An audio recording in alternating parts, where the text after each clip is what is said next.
नजर डालते हैं आज के विस्तारित समाचारों पर। सर्वभारतीय कांग्रेस दल के संपादक पृथ्वीराज साठे ने असम के मुख्यमंत्री हिमंत बिश्व शर्मा पर कई आरोप लगाए हैं। उनका कहना था कि अपने दायित्व कर्तव्य को भूलकर वे बहरहाल धोलाई विधानसभा केंद्र में लोगों को झांसा दे रहे हैं।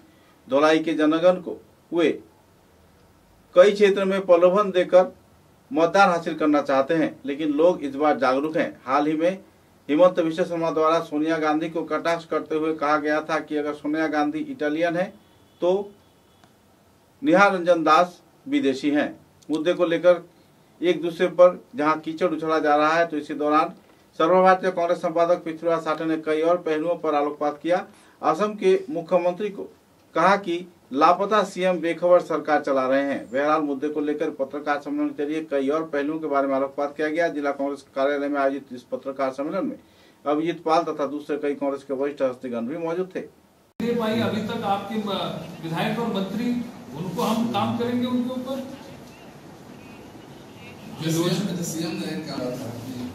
वो भूल गए, अभी वो बैल कहे, कांव कहे, जो भी कहे, इसी कांग्रेस पार्टी में वो पले बड़े हैं। इसी कांग्रेस पार्टी ने उनको राजनीति सिखाई, इसी कांग्रेस पार्टी ने उनको खड़ा रहना सिखाया, इसी कांग्रेस पार्टी ने उनको चलना सिखाया, दौड़ना सिखाया, राजनीतिक पहचान दी। तो ये तो वही हुआ कि भाई कांग्रेस पार्टी को यदि हम अपनी माँ के समान समझेंगे तो उस माँ के बारे में इस प्रकार की बात करना मैं समझता हूँ उचित नहीं है। ऐसे ऊपर इतने ऊंचे पद पर बैठे हुए व्यक्ति को शोभा नहीं देता। आप बीजेपी में हो, ठीक है, बीजेपी के पार्टी में बोलिए, लेकिन यही कांग्रेस पार्टी थी कि जिन्होंने आपको बनाया, जो पहचान दी। सवाल कर रहे हैं, आपने उनको ये पूछना चाहिए था कि ये जो कल हमारी प्रेस कॉन्फ्रेंस में हमने सवाल पूछे थे उसका जवाब दो। आप यहाँ पे सेक्रेटरिएट बनाना चाह रहे थे, उसका क्या हो गया? आप बंगाली लोगों को नौकरी देना चाह रहे थे, उसका क्या हो गया? बराक के लोगों को आप नौकरी देने वाले थे, उनका क्या हो गया? इतनी सारी भर्तियां हजारों आपने वहां पे की, उसमें कितने लोगों को आपने यहाँ पे जॉब दिया? आपके यहाँ पर एक अच्छा अस्पताल भी नहीं है, उसके बारे में आपने क्या किया? ये मुद्दों के ऊपर आप डिलिमिटेशन में भी बराक की सीटें कम कर दी आपने। मंत्री आज एक भी बंगाली कम्युनिटी का मंत्री नहीं है आपके कैबिनेट में। जो समाज आपके ऊपर इतना भर के आप तो प्यार दे रहा है, उसको ये आप उसके ऊपर अन्याय कर रहे हो। आपके लक्ष्य यहाँ की तैयारियां देखने के लिए किस तरीके से काम चल रहा है, उसके लिए हम लोग यहाँ आए थे। आप सबको पता है कि एक बड़ी रैली भी वहाँ पर की थी, जिसमें हमारे अखिल भारतीय कांग्रेस कमेटी के महासचिव श्री जितेंद्र सिंह जी आए थे और काफ़ी अच्छा माहौल इस बार धोलाई विधानसभा में है कांग्रेस पार्टी का।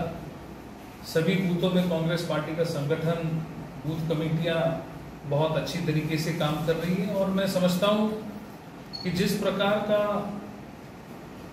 रवैया वर्तमान सरकार का और सरकार में रह चुके जो उस विधानसभा के विधायक और पूर्व मंत्री थे उनका रहा है, उससे वहां की जनता काफी त्रस्त है, परेशान है। जो एक मूलभूत सुविधाएं जो देनी चाहिए थी, जैसे सड़क, पानी, बिजली, अस्पताल, ये भी इतने सालों में वहां पर नहीं दी गई। धुलाई की जनता ने भर भर के प्रेम वहां की जो पूर्व विधायक थे उनको दिया। 5 बार विधायक बनाया, मंत्री बने, लेकिन उसका सिला उन्होंने वहां की जनता को ये दिया कि पानी की सुविधाएं नहीं है, अस्पताल नहीं है, सड़कें नहीं है, ऊपर से महंगाई इतनी हो चुकी है कि एक आम आदमी का घर चलाना मुश्किल हो गया।